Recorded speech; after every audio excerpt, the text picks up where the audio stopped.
So we should be recording right now. Yep, we are recording. Okay. Oh, okay.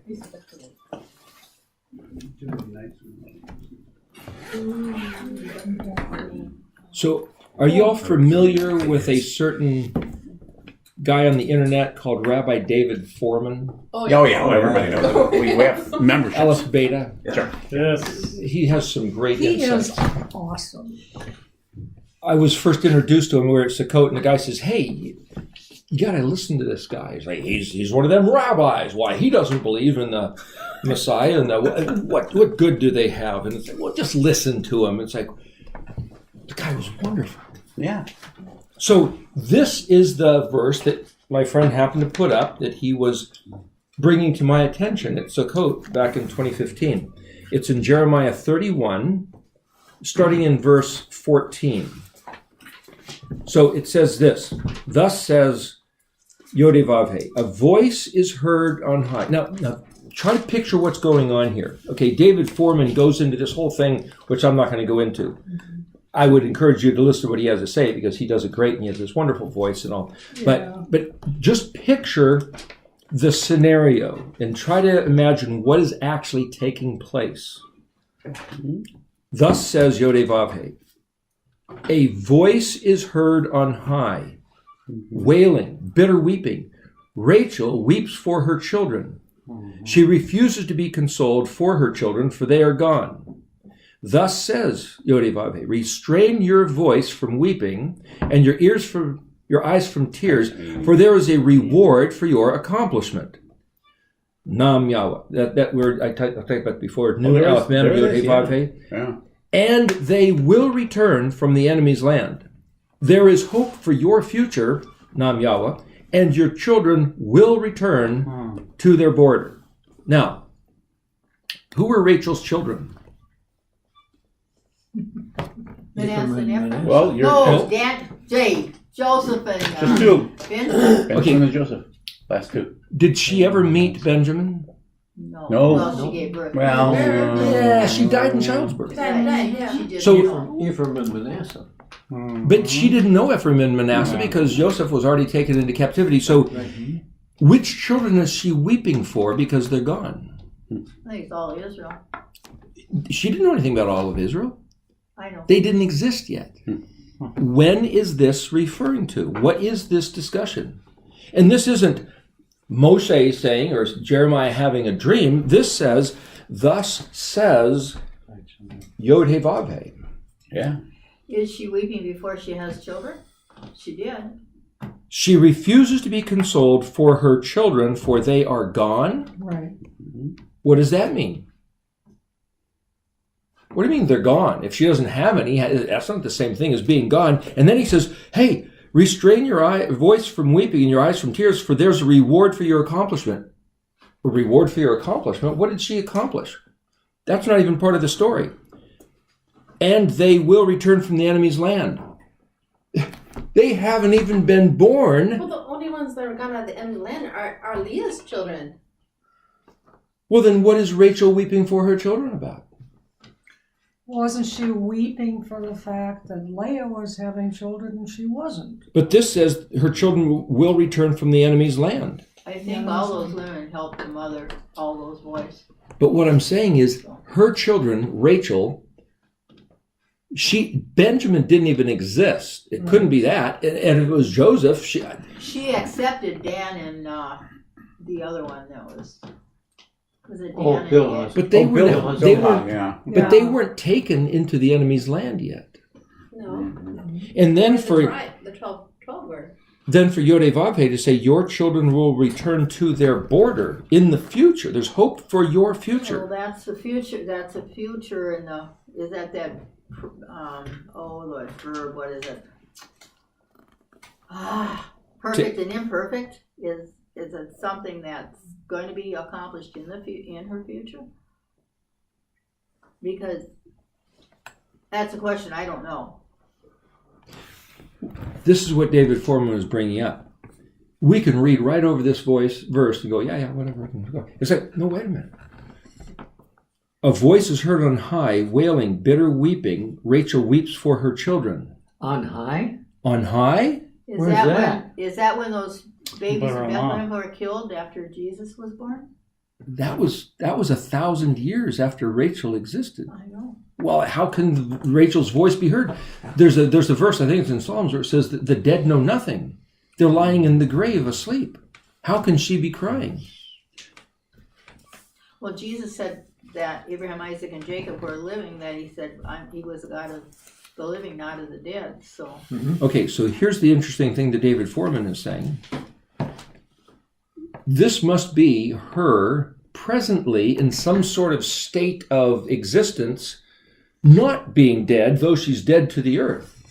It's like, no, wait a minute. This does not match up with our doctrine, and especially if you're a Seventh-day Adventist. okay, doctrine is off my. I don't do doctrine. But something is going on here. Then we have to go, a reward for your accomplishment. What did she accomplish? Look back in the scripture. Where did Rachel ever accomplish anything? She hauled away a bunch of idols. She Yeah, took she the did. idols out of. She was a good burglar. She concealed the idols well, the too. idols, because there was something about. She Maybe she shouldn't have done that. But Deceiving her husband. She deceived her husband. She was a thief and a liar with She the accomplished- idols of her Oh, yeah, father. yeah, yeah, but she was good at it. Bring her son by deceiving her husband that her son was the oldest. She son. would. but who she taught thought her? if she took the idols, she'd be the inheritor of her father's area of land. That was her thought, according to Arnold Fruitenbaum. But I what? just read that But this recently. says, hey, there's a reward for your accomplishment. What good thing did she do that she should merit some kind of reward? And this is the Almighty speaking to her, as if to say, hey, I've heard your voice. I've seen your tears. Because of what you accomplished, there is a reward. A great benefit will now happen, which has something to do with your children returning to their border.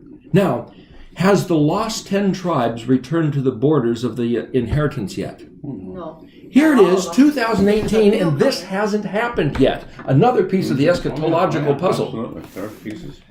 But there are some from Manasseh. They think they're from Manasseh that are going back. Them But I coming don't think back they know.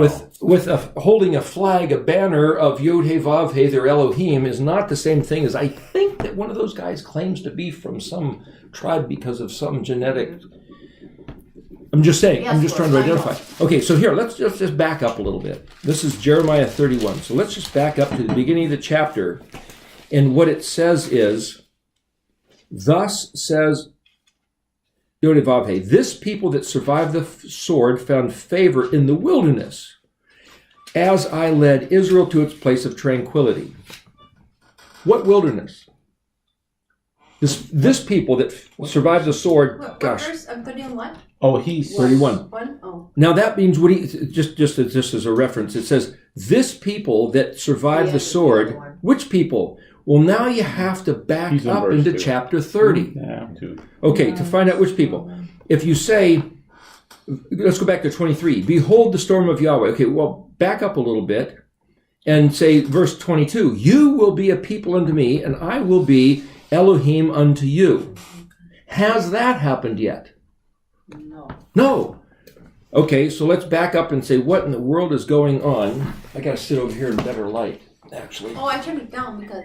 Turn it back on again. It'll reflect, but we don't care. So go ahead and Okay. turn it back Oh, on. thank you very much. Okay, so Yeah, that's fine.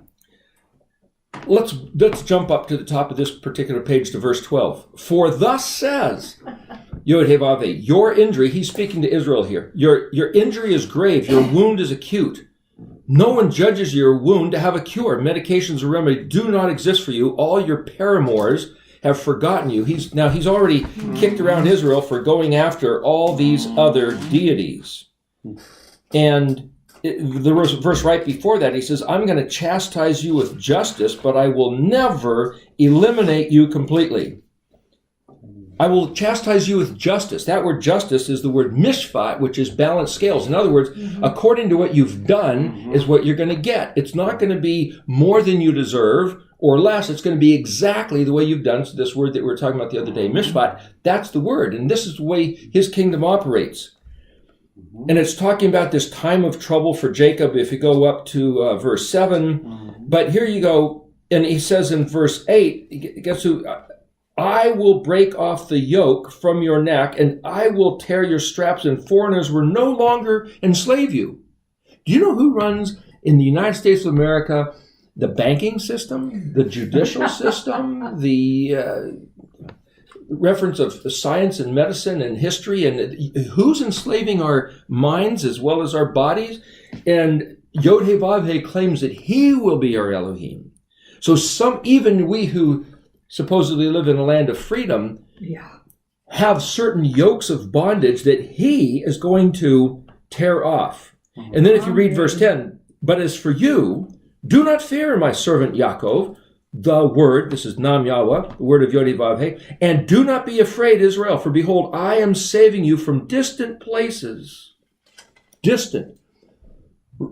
Merachech is the word distant, and it means space, time, or dimension far away, out of reach, highly improbable, like no way. That's what that word means. Like you just can't believe it. That's what that word means. I love it. And he says, he says, present tense, I am saving you. Okay, that's reading English. You got to look at the Hebrew. But what I'm saying is, in his mind, it's just as well as what he says it will be done. That's Aleph and Tav. So here's an Aleph Tav concept embedded even in the statement. This is what I said. The world can't end until it happens. I project, and boom, it's going to hit the target Tav. And so once my word is accomplished, then we can come to the end of the world. But until that time, the world is going to persist. So you go on. I am with you, Nam Yahweh, to save you, for I will bring annihilation. Well, there's the tribulation upon all the nations among whom I have dispersed you. That includes the US of A. But upon you I will not bring annihilation. I will chastise you with mishpat, what you deserve, because what you did is coming back on you. But I will never annihilate you completely. Right. For thus says, this is verse 12. In other words, he's saying, you guys are so messed up. People would look at you and say, that's it, they're done. It's incurable. Israel is so pagan, so carnal, so profane. They're all doomed to hell. There's no recovery for them. And he says, look at this, all your paramours have forgotten you. The ones you went after, seeking other gods, other philosophies, other wealth, other than me, what I gave you by my Torah, and every one of them betrayed you and have turned on you and bitten you like some rabid dog. But I struck you the blow of an enemy with cruel reproof. Because of your many sins, your transgressions that were so numerous, how can you cry out over your injury, over your pain that is great? It's because of your own many sins. Your transgressions that were so numerous that where's the devil? There ain't no devil here. I inflicted these upon you. Nevertheless, all those who devoured you, as their own punishment that he brought on them, shall themselves be devoured. All who oppressed you will go into captivity. All who trampled you will be trampled. All who despoiled you, I shall deliver to become spoil. So in other words, he's saying, though you were sinful and I called in your enemies to smash you, because that was just scales of balance. Because they smashed you, the just scales of balances, they're going to get smashed when I tip the teeter-totter the other direction. I will make a cure from you, and I will heal you from your wounds. It's not the end of the world, and Israel has to come back to full, rejuvenated health. Right here, he says so. That's us.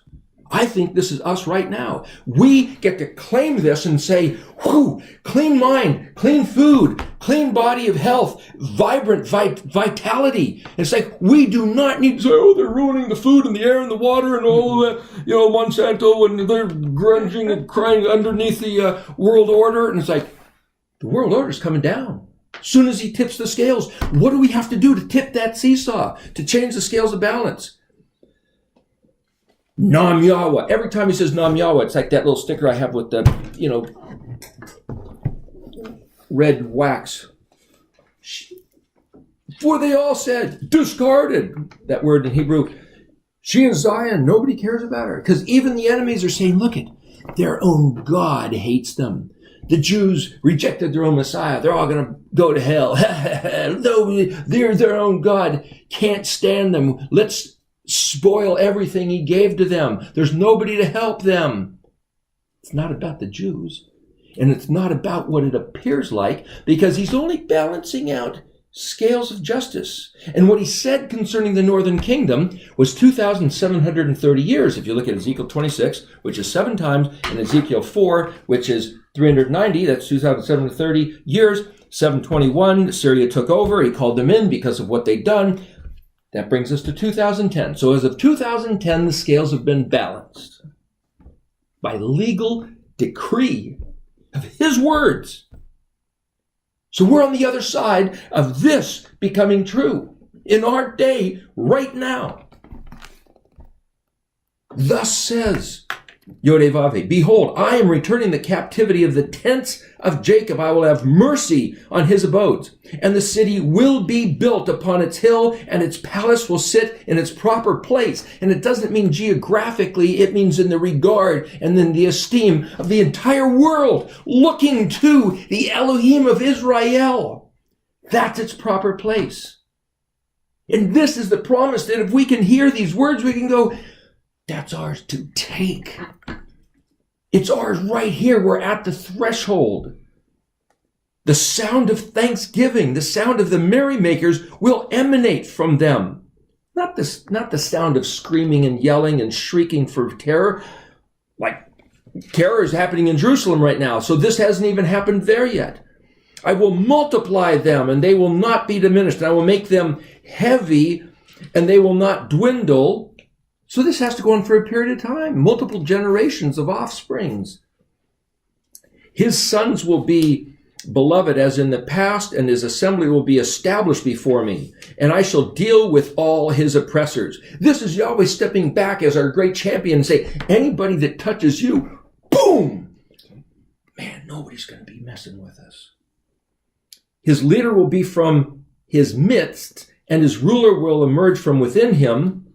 Now, is that the Messiah? Is that Yeshua? Is that you going to raise somebody else up? That's a different matter. I will bring him close, and then he will be able to approach me. For who then would embolden his heart to approach me? The word of Yahweh, you will be a people unto me, and I will be Elohim unto you.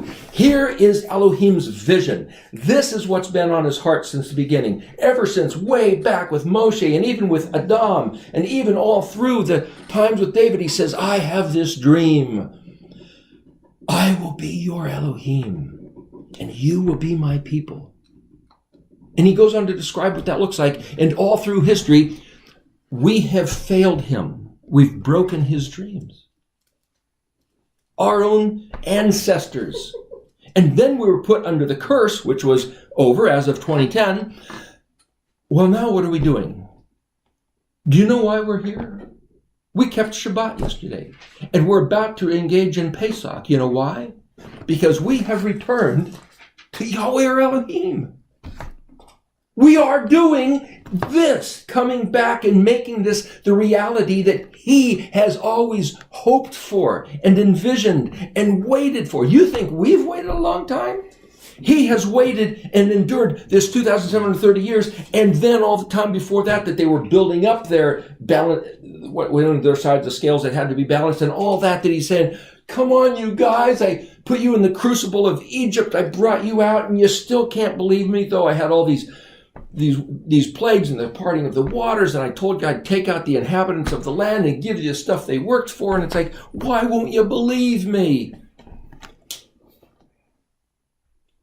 Behold the storm of Yahweh, a rage shall go forth, a tempest shall seek rest. It will rest on the head of the wicked.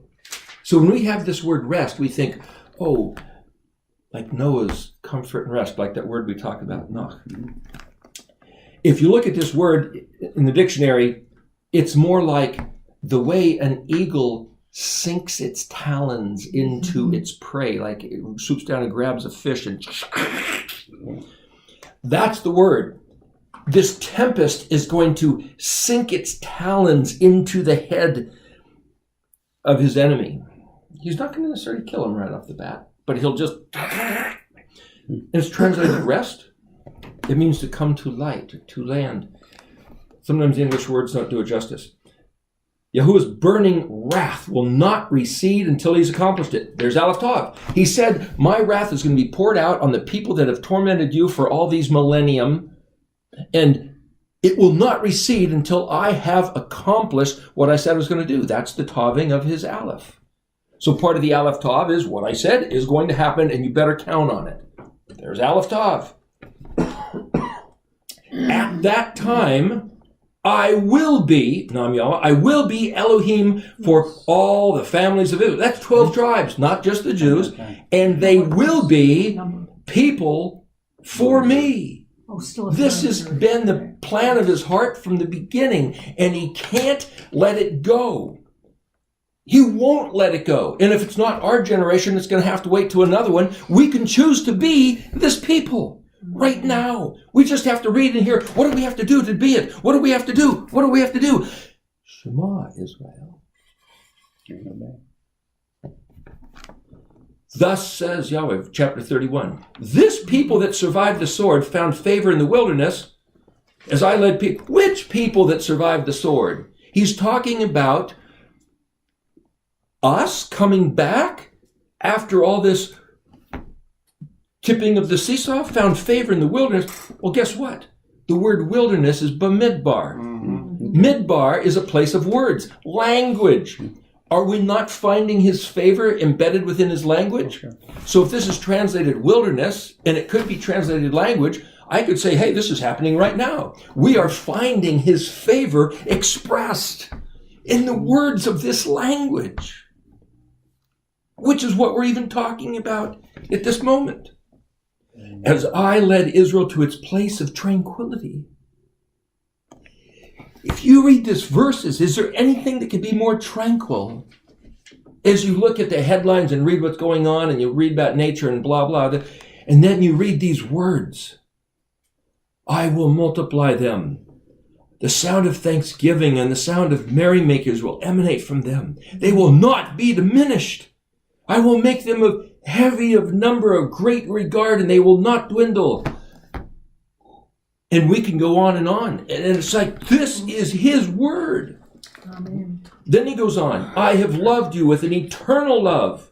Therefore, I have extended, or I extend chesed to you. I shall yet rebuild you. You shall be rebuilt. You will yet adorn yourself with drums that go forth in the dance of the merrymakers. You will yet plant vineyards in the mountains of Samaria. The planters will plant and they will redeem, they will harvest, they will work, and the seasons will come and go, and this will happen. For there will be a day when watchmen will call out on Mount Ephraim, arise, let us ascend to Zion, to Yahweh our Elohim. For thus said Yahuwah, sing, O Yaakov, with gladness, exalt on the peaks of the nations. Announce, laud, and say, O Yahweh, save your people, the remnant of Israel. That's our script that we should be saying right now amongst the nations, on the peaks of the nations, to make it evident to the peoples.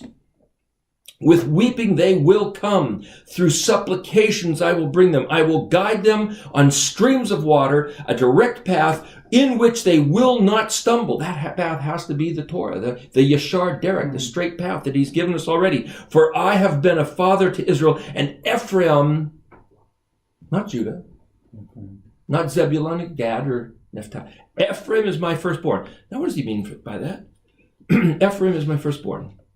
And we're just setting up to get to this thing in 31. Hear the word of Yahweh, O nations, related in distant islands. Okay, that means that's our script. That's what we're supposed to be doing. The one who scattered Israel, he shall gather him in and guard him as a shepherd guards his flock.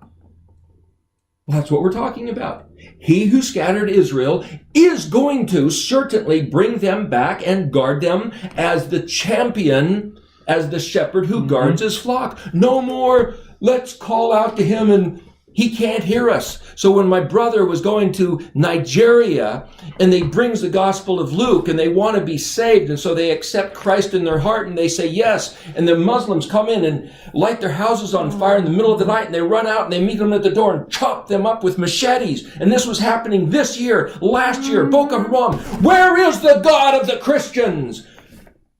This is Yahweh Eloheinu, the God of the covenant of Abraham, Isaac, and Yaakov, as he's speaking to Yirmiyahu about what he said to Moshe. Is it the same God? Is it the same covenant? But this is a promise that I can grab hold of and lay claim to here and now, because that's what he said. And when I'm asking my brother, what are those Nigerians going to say when they say, why didn't you tell us the rest of this? And he says, hey, we can only give them a little bit of time. We gave them what we did, and it's up to them to figure it out. And it's like, yeah. It's up to us to relate it in distant islands and proclaim it from the mountaintops. You know why we're recording this? Because this is the mechanism to proclaim it from the mountaintops, to go to the entire world, even in Nigeria, to hear these words that they do not have access to. Until my brother and his group with Wycliffe and went down there, they didn't even have a written language by which to read these words. No Bibles, no preachers, no churches. They're out in the boonies, and they brought the book of Luke, so at least they got that. This couldn't have happened before. This is present tense. Here we are. They will come, for Yahweh will have redeemed Jacob, delivered him from the land of one mightier than he. They will come and sing joyously on the height of Zion. They will stream to Yahweh's bounty upon grain, upon wine, upon oil, upon young sheep and cattle. This is a full-blown economic boon happening in the land of Israel. Well-watered garden, no longer a desert.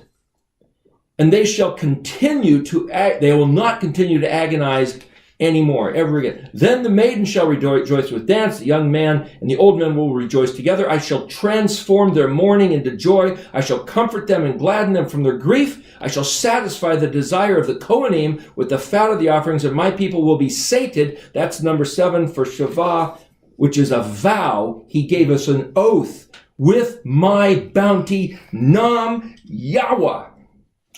You cannot break this, and you cannot say this has been done, and you cannot say he will not do it. And anybody who thinks that this has been done away with has a different God who is now in contrast opposition to the words of our Elohim. Thus says Yahweh, a voice is heard on high, wailing, bitter weeping, Rachel weeps for her children. Here's that voice. Suddenly, in the midst of all this, of him saying, I'm going to redeem your children, now we're talking about Rachel weeping? What's she weeping about? This is what Rabbi David Foreman says. You go back, and the only thing that we can record that Rachel ever wept about, or that Rachel ever accomplished, is she was supposed to marry Jacob. Mm-hmm. And then there was a trick on the wedding night, and Leah gets put in. Where's Rachel? Mm-hmm. Was Rachel... Cried. Huh? She at the Cried wedding? over the Wait a minute. She thought she wasn't. Where was she on the wedding night with Leah? Was she bound and gagged and locked in a closet? Probably. Or maybe she No, was. people ask, where is she? The other guests knew that Did they know? they know who she was. Not necessarily. No, they'd be They covered. were, They'd have the base was hidden. face. so Veiled? nobody missed Rachel. Yeah, but what was Rachel doing? Foreman was saying Rachel probably went along with it because she had to respect her sister and had to respect her father. And so she was like, okay, I'll just sit here in the dark and I have to go along with this stupid Family. stuff. It's family. As she sees her sister marry her man that he worked 7 years for, and then they go off to the wedding night. And it's like, Oh, she had bitterness. damn. Barely. Talk about bitterness. Yeah. And then She refuses to be comforted. Mm-hmm. he works, Yaakov realizes what happened. He works another 7 years. And then what make matters worse, and this is all up to Elohim, Leah keeps cranking out babies. Oh, yeah. And Rachel's barren. And Rachel's pounding on Jacob, give me some children, you dirty son of a...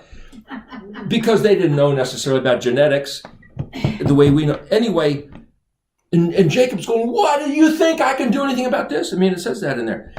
So then takes the bride, the maid, Bilhah and Zilhah. Mm-hmm.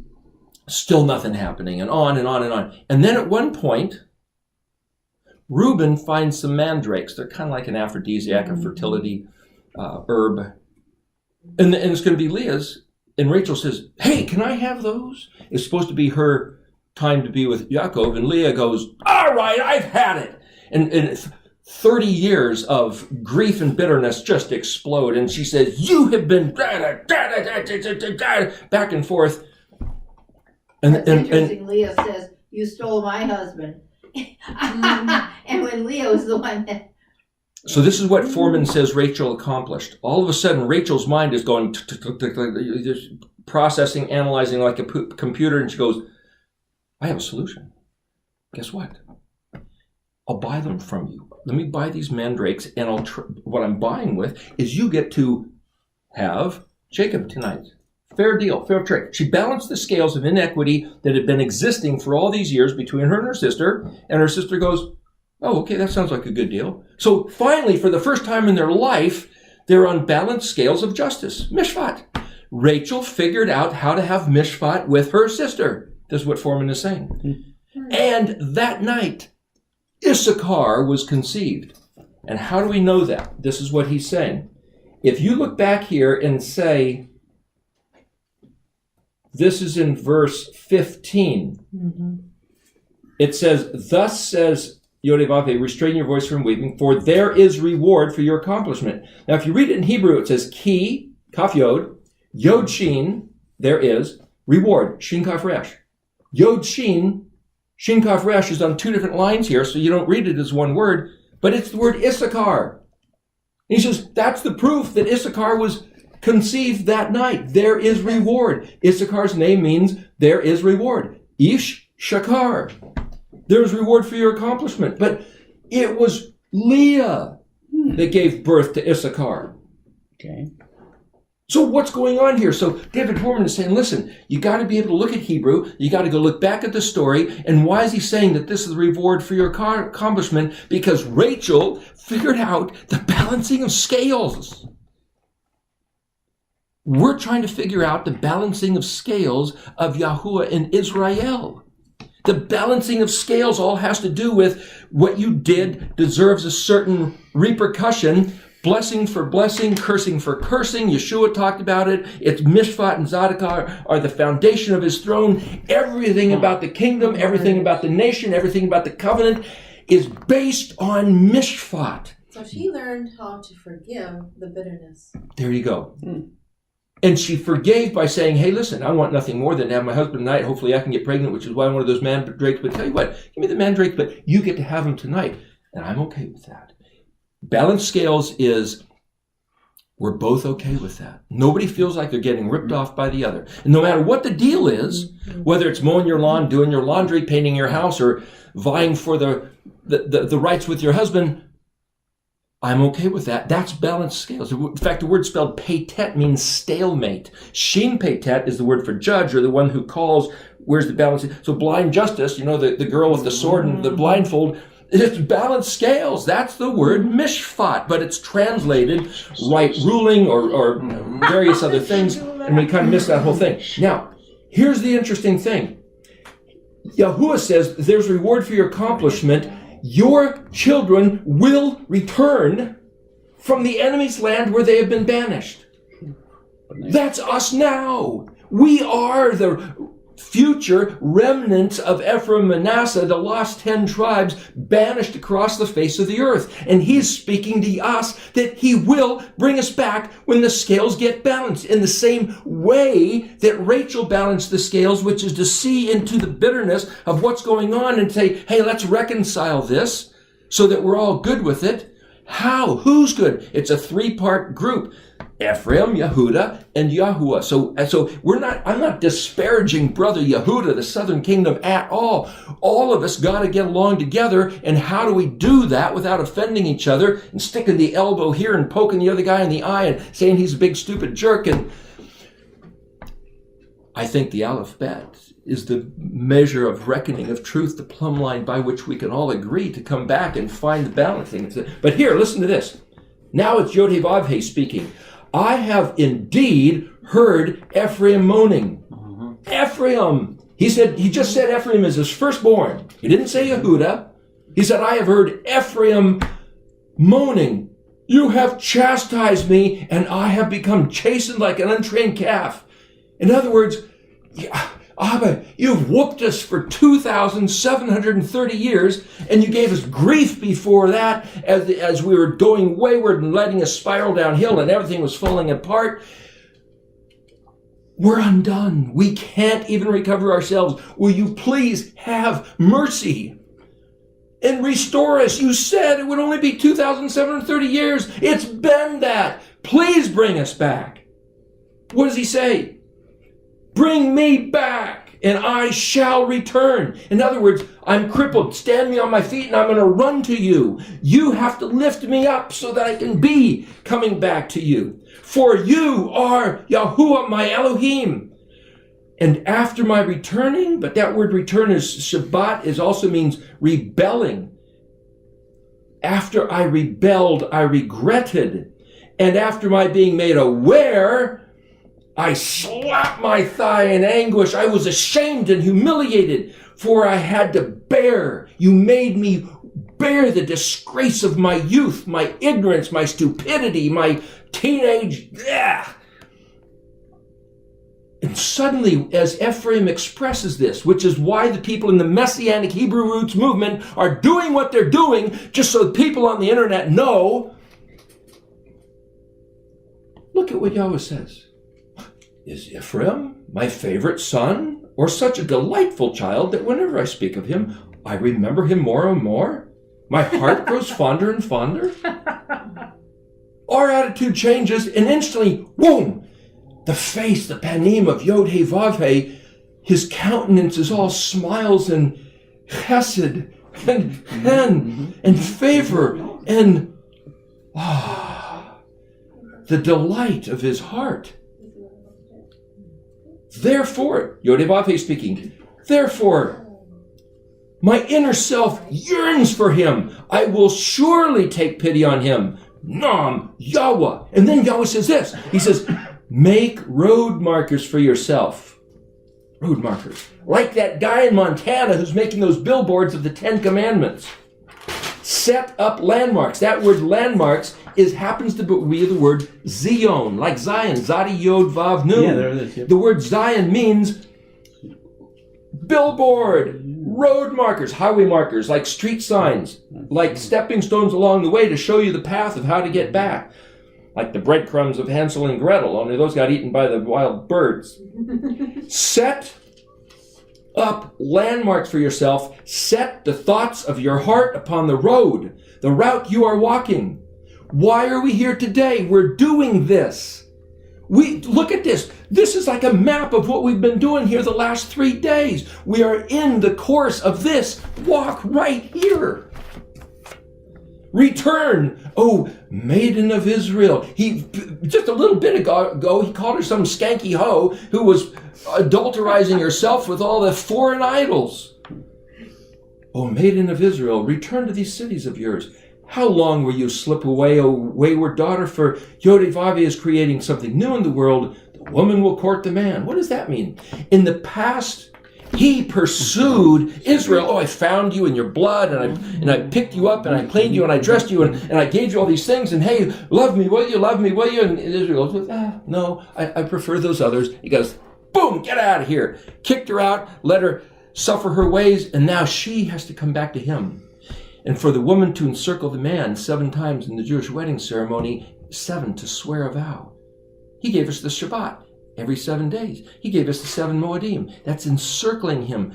There's the same word for a belt or an implement the belt of like a contractor's belt or a policeman's belt with all these weapons and gear. It's the same word, which is to encircle. It's like this picture. My wife made this skirt and she painted on it the words of the Moedim going around it, like this is our utility belt. Equipped with the provisions is these 7 Moedim, and we threw them off like they were nothing, like filthy rags, and we put on the adornment of the regalia of our enemies.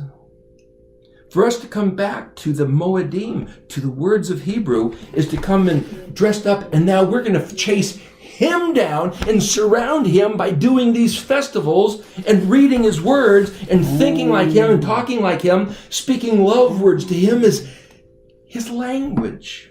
He loves these words. He invented them. Thus says Yahuwah Zavot, Elohim of Israel. People will again say this thing in the land of Yehuda and in its cities when I return the captivity.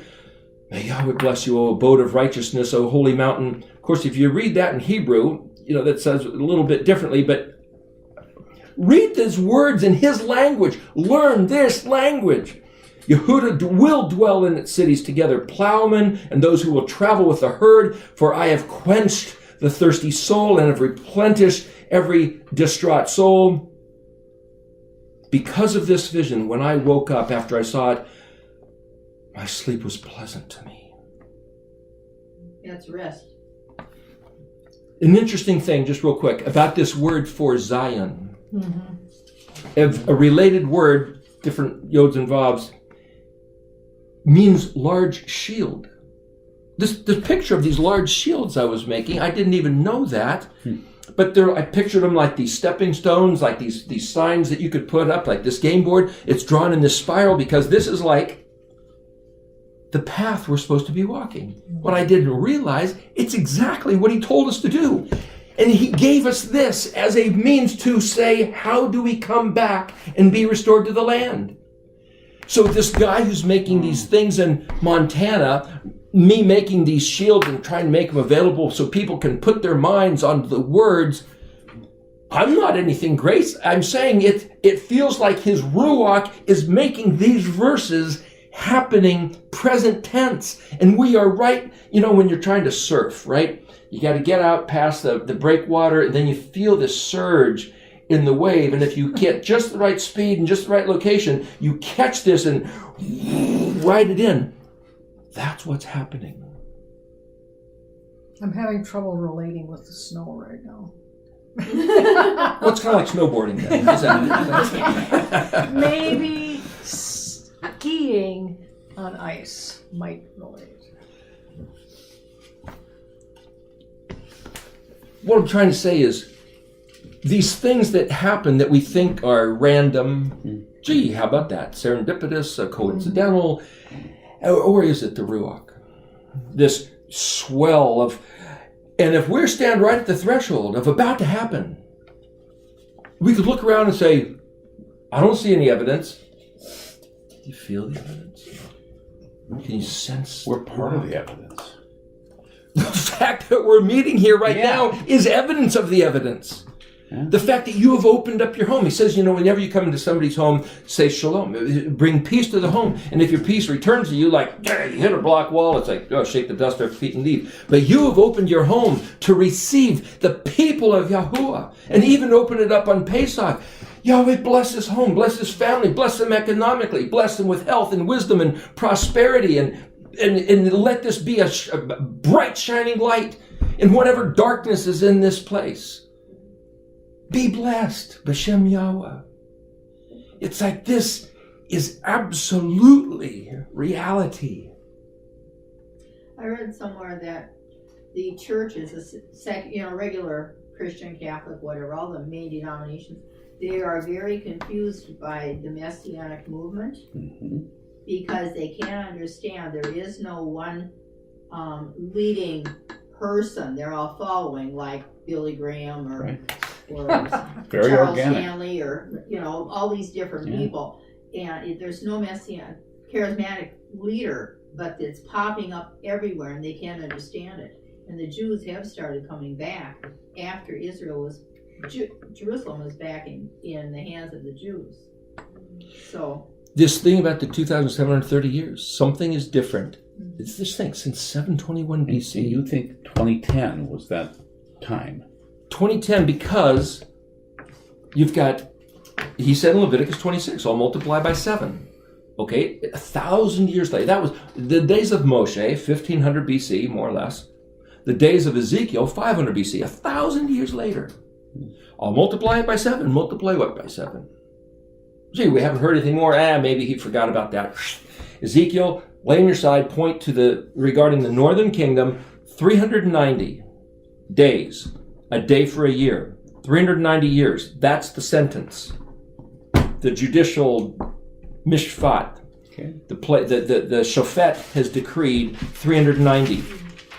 4 times he said it. 4 is a door. 4 is a decision. I read into that there's four options that he gave him, 390 years apart to return. 721 plus 390 is about what? 331 BC, the days of Alexander the Great. He must have presented them an option. You want to come back to the covenant? You want to come back to be my people? No, thanks. We like it out here. Okay, another 490 years from 330. That comes out to about 390 or 60 AD. 490? 390. 390. From about 330. So if you take 330, right. if you take 721, Right. and you bring it up 390, Yeah. isn't that about 331? Yeah, you just said 490, so I'm going 390. It's about 330. And you add another Yep. 390, that brings you up to about 60 AD. What was happening in 60 AD? Well, Titus was coming in, and he was about to sack Jerusalem 10 years later, but he started up in the Galilee, and at something was going on. I don't know what, but something was going on where Yahuwah was giving the northern kingdom another chance to come back. No thanks. The same people that got scattered, otherwise known as the last 10 tribes, there's a historical trail to follow that they went up and became known as the Scythians of southwestern Russia, USSR area, and then they went up and they became, some of them went to the east to Korea, Japan, China, Mongolia. Some of them went up and became known as the Vikings and the Danes and the Celts. Even the word galut is the word Celt with English letters, which is the crazy exiles, the insane exiles that became pagans. And so this whole Celtic thing of France and Germany and England and the Vikings and all, and even the map of the trail of the banishment is that you'll be lost, like hedged in by thorns, and can't find your way back home. Looks like the Celtic knot. The Celtic knot, which they hold up as their adornment of grandeur, is a map of the trail of confusion that Yahuwah sent the galut of Israel on because they wouldn't follow the straight path of Yashar Derek. The Celtic what? Knot. Oh, the K-N-O-T. knot. Okay, gotcha. It's their graphic motif. No, yeah, I know what you mean. Anyway, just saying that, then it goes all the way around the world. But anyway, 390 years later, from 60 AD, is what, 450 AD. Yeah, and there's a time of just that the Roman Empire was kind of transitioning into just after Constantine, and it was kind of breaking up and becoming the Byzantine Empire, or something was going on there, I think. And again, the Christian church. Well, 325 was Council of Nicaea, so there's 100 years later. Yeah. But basically what I'm saying is that, okay, it became this Christian thing, which is another mechanism, I believe, of Yod-He Vav-He letting our enemies lie to us and impose jurisdictions, which became the Inquisition and all sorts of horrible crusades and on and on. But it wasn't just them. I mean, you've got Huns and barbarians and Mongolians moving in, Attila and Genghis Khan, and then you've got, on and on, the Aztecs and the Mayans and it's just like the whole world has been insane. Read Leviticus 26 and Deuteronomy 28. God uses, he uses war to bring the people back to him. He's orchestrated this whole thing. Because Leviticus 26, Deuteronomy 28, you'll see world history for the last 3,000 years. It was unnecessary, but it was necessary because it was mishpat, balancing of scales. But we just read in Jeremiah 31, he says, that's going to change. Soon as Ephraim slaps his thigh in anguish, repents for his rebellion, and says, please bring me back, says, okay, I've been waiting for this day. How nice of you. You're my favorite child, and my heart is fonder and fonder every time I think of you. So tell you what, help make this happen, would you, Ephraim? Would you please make road markers for yourself? Big signposts to encourage yourself of how to walk back on this road? Yes. No. Keep on going. I'll tell you. You'll be intrigued by one of the dates. So, I'm encouraging you. 1620. I'm encouraging you to make billboards, signposts, bumper stickers on your car, a T-shirt, a game, something. I'm encouraging you to do something to encourage one another how to walk on the way of HaTorah, the instructions of light and life and recovery So does and I support resurrection. Israel count with it? I said, does a bumper sticker that says I love Israel or I support Israel count where everybody comes up behind you and honks? It doesn't like it. Well, it might do something if that's what you feel led to do. He's telling Ephraim to do this for himself. Right there. Verse 20, make road markers for Right. yourself. Right. A bumper sticker on your car, it becomes a marker that's on the road that's moving around all over the place. I mean, that should The qualify. 48 cities of refuge that the Jews had in Israel, God said put the road markers up, and that was to point them to the nearest city that they could escape to in one day's travel before the Avengers of Blood, when they accidentally killed somebody, the family would catch them. Well, he's put a certain artistic license, you might say, into our hands. Okay, here, let me make a quick jump of transition To Psalm 119. to Psalm 119. Oh my. Should we take a little break? Because then I Yes. can do I this think we file. need to. If we stop this file Okay, sure. right now, it helps me to upload. They're so huge. So it's 49. That's a nice.